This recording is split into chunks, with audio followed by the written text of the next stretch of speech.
it. You know, you're so daggone proud of your kids for the defense they're playing, and you know, they executed the game plan to a T. I mean, we were able to you know, do exactly what we wanted to do to make Oregon State take some tough shots and stuff.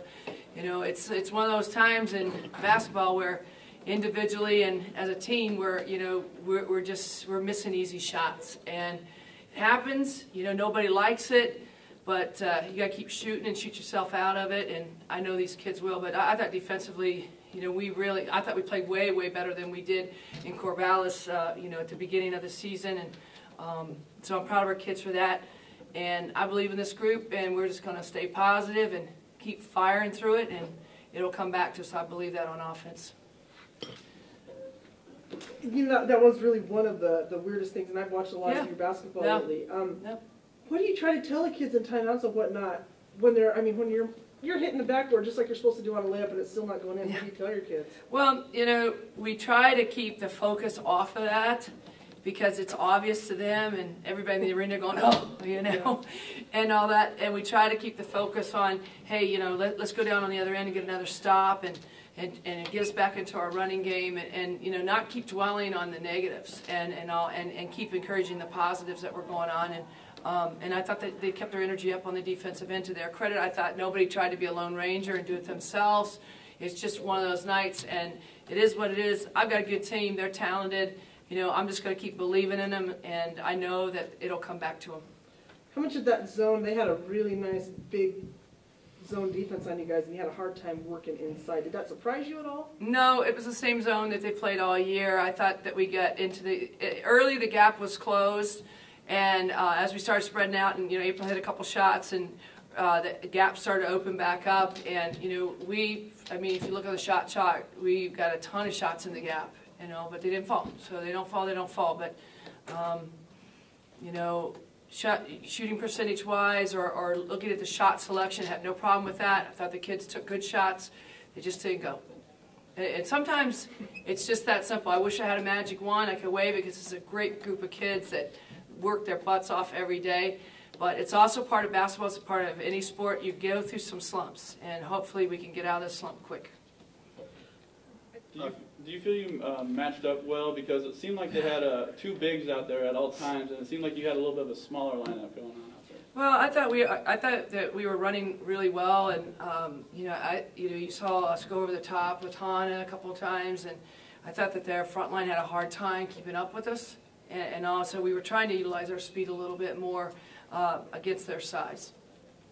Do you think that, I mean, they didn't shoot well from the three-point line, so they started going inside. Did you kind of notice that and kind of adjust your game plan a little bit? Yeah, you know, we did, because on all their out-of-bounds plays, we know that they're going to reverse it once and lob over the top to their 6'6" kid or their 6'7" kid. And, you know, we felt like we didn't need to front. We went three-quarter like we do in our man-to-man on that, even though we were in our matchup quite a bit in our zone.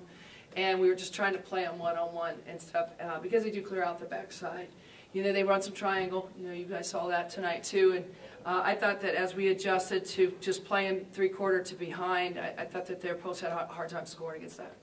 And since Tia Presley went out, are you expecting like Katie Grad and a couple of your other guards that don't play as much, and Jordan Kelly come in? Do you expect them to step up? Well, yeah, I think that they have. You know, I think they have been stepping up, and you know, they know they're going to be playing more, and they have more of a responsibility out there. And but they're doing a good job with it. I thought that you know, Jordan had a little bit of a shoulder problem tonight. She got tied up, and you know, she was in a little bit of pain on the bench, so I didn't go back with her till late just to make sure that her shoulder was in there solid and all. But yeah, definitely those guys want to step up. They've been playing a lot more minutes for us, and you know, obviously April's at the one, going back to the one after 2 years off from playing the point guard, and she's certainly scrapping and doing her best up there. Well, they were making shots. It seemed like they were going after all the rebounds and diving on the ground and trying to our kids play with an enormous amount of pride and dignity, and I think that even though that, you know, offensively they weren't able to convert shots, easy shots tonight, there was no lack of poise. There was no, hey, you know, I'm just going to put my head down. It was, I'm going to scrap for everything I can for Washington State till we can make something happen. And so to their credit, they hung in there. Coach, it seemed like you guys came out of the half with a lot of momentum and intensity. What were some of the things that you were telling the team in the locker room? Well, we made the adjustment on the post that we just talked about, that we felt like they were lobbing so much that we didn't want to have to count on our backside help as much so we could stay out on the shooters, because they were running a lot of 5 out, you know, and sometimes 4 out. But so we made that adjustment. I think the other thing is we were trying to pick up the tempo as much as we can. We felt like they were tired in the first half. The other team was a tired ball club, and we were trying to take advantage of that. Other adjustments that, you know, we were trying to get into the gaps a little bit more against the big zone that they play. You know, they're playing passing lanes. They're not really playing the ball per se. That may sound funny, but so we were trying to go ahead and draw those gaps a little bit stronger to get to the other side of the floor to get open shots. And I thought for the most part they made those adjustments pretty well at halftime. All right, thank you, Coach. You're welcome.